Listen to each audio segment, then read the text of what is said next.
Alright guys, today we have more PlayStation news, rumors, and leaks to go over and discuss. Before we dive into these topics today, do me a big favor. If you do end up enjoying this video or finding it informative by the time you're finished with it, be sure to leave it a like. Really helps the videos out more than you know. And if you are new here to the channel, be sure to hit that subscribe button as well.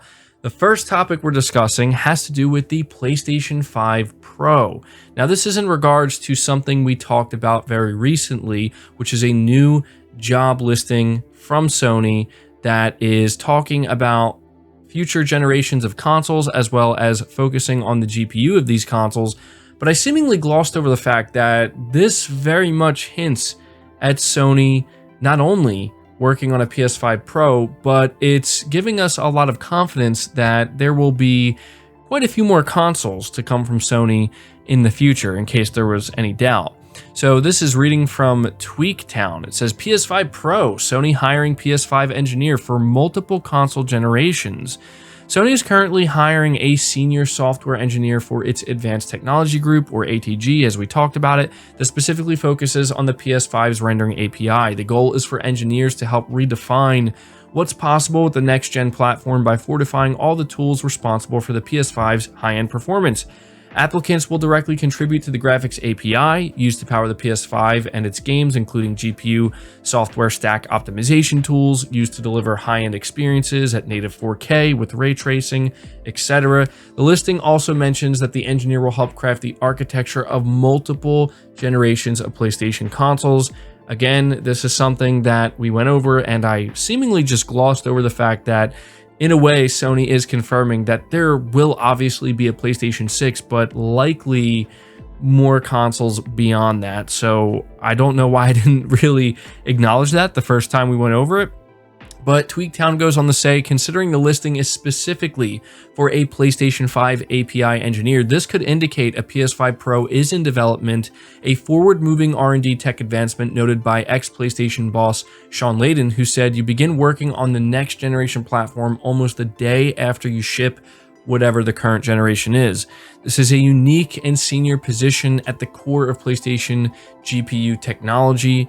And so it says reports say that Sony could release a new PlayStation 5 Pro in the coming years with upgraded hardware, possibly using AMD Zen 3 SoCs with higher end GPU and CPU horsepower. Shaky reports say a PS5 Pro revision could come as soon as 2023, but this is unlikely as the current iteration, the base PS5, has yet to mature, and that the entire technology industry is being squeezed by a significant component shortage that ranges from SoC chips all the way to memory controllers and specific power management chips. So it continues by saying there's also evidence a refreshed PS5 could come in 2022 with a 6nm SoC based on the N6 node. However, this would not be a PS5 Pro. Instead, it would just be a PS5 with a slightly smaller SoC, and so there wouldn't really be any performance differences. But yeah, I just wanted to let you guys know about this because I can't believe I kind of just glossed over the fact that when you read this job description, it's making it clear that they're working on PS5 hardware. It does mention that there will be multiple generations of PlayStation consoles. Again, I don't think many people were doubting that, but this seemingly is a big hint that we could see a PS5 Pro, and their focus is really on trying to, I guess, do some bigger things with the GPU and what they can achieve with native 4K and ray tracing. I've seen a lot of people say that all they want for the remainder of this generation is just 4K 60 FPS.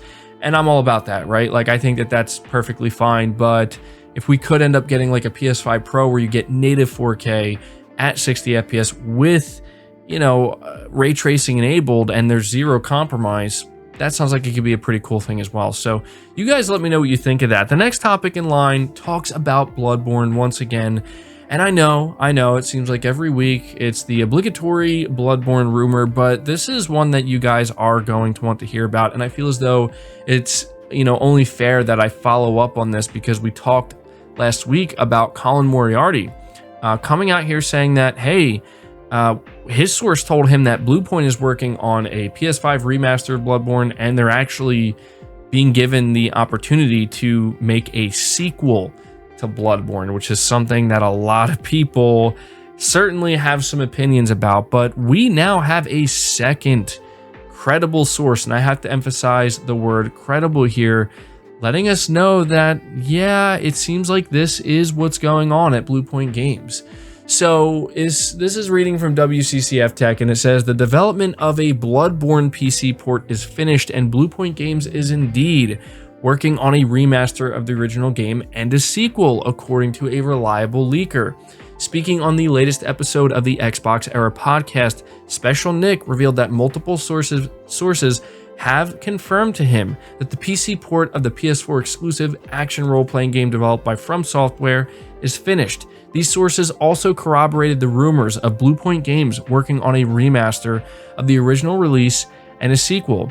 Interestingly enough, Special Nick also provided proof to the moderators of the Gaming Leaks and Rumors subreddit before Colin Moriarty talked about the Bloodborne remaster and sequel a few weeks back. While we still have to take this with a grain of salt, it seems more and more likely that Bloodborne will make its comeback soon in some form. So, yeah, this is this is a rumor that's growing increasingly, and it's becoming increasingly likely that there is truth to this.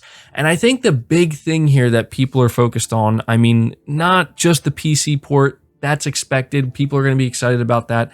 Not just the PS5 remaster. Obviously, people are going to be excited about that.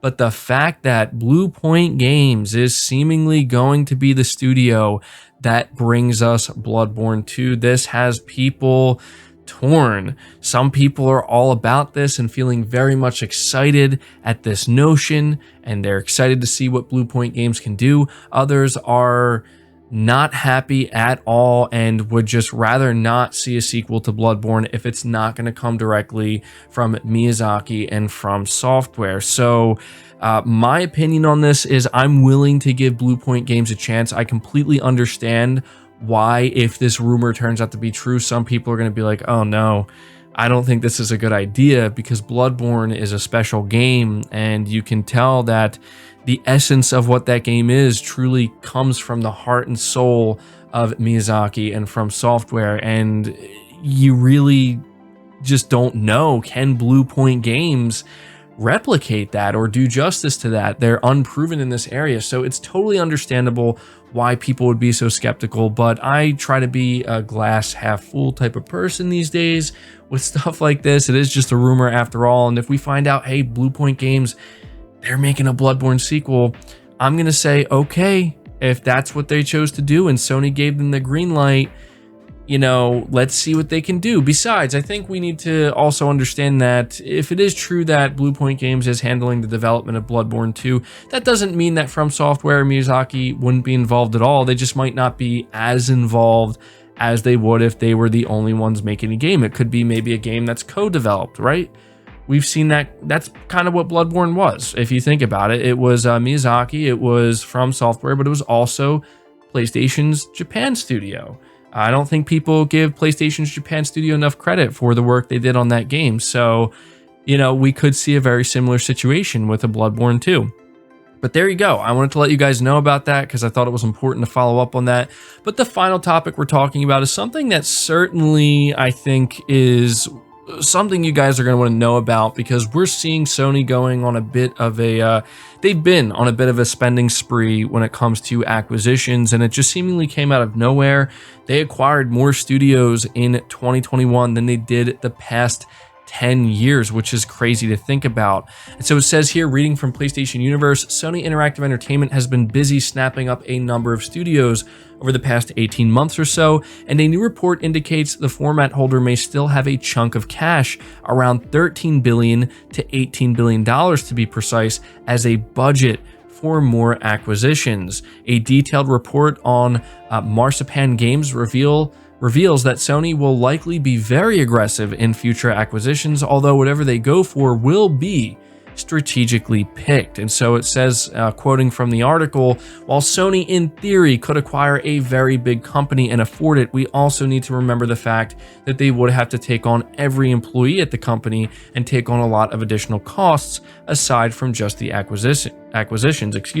This is why I suspect that while Sony will be more aggressive, they'll still be very strategically picked, and basically everything about the company they acquire needs to fit within their plans and overall strategy. The report speculates that Sony could be looking at areas such as Japan, China, Poland, and Canada for new acquisitions, the latter being an area where the company is currently lacking in. So I definitely thought that this was worth discussing. We have to understand that this is not coming from an insider per se, but the fact that Sony apparently has $13 billion to $18 billion, I don't think that that's just for the PlayStation division. I think that's the important thing we have to highlight here. That is spread across, I believe, all of Sony's different divisions, but it is worth noting that we recently talked about the head of Sony Pictures, and he came out and he said that he believes the next big area of consolidation, as we're seeing, is with gaming. And he said, who's better positioned for that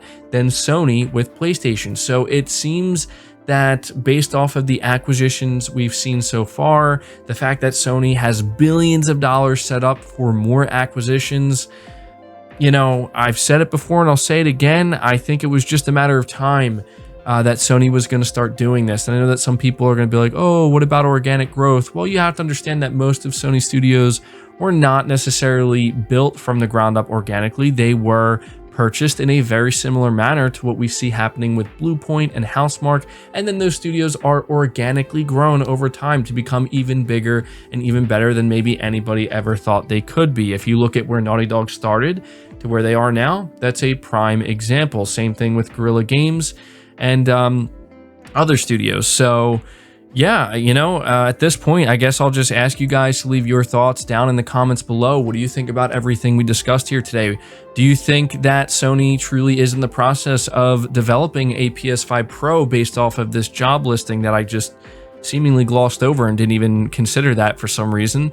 What do you think about Bloodborne and these rumors, and how we have now a second source backing them up saying, yep, Bluepoint is making a PS5 remaster and a sequel? And what do you think about Sony having $13 to $18 billion potentially to use for further PlayStation acquisitions?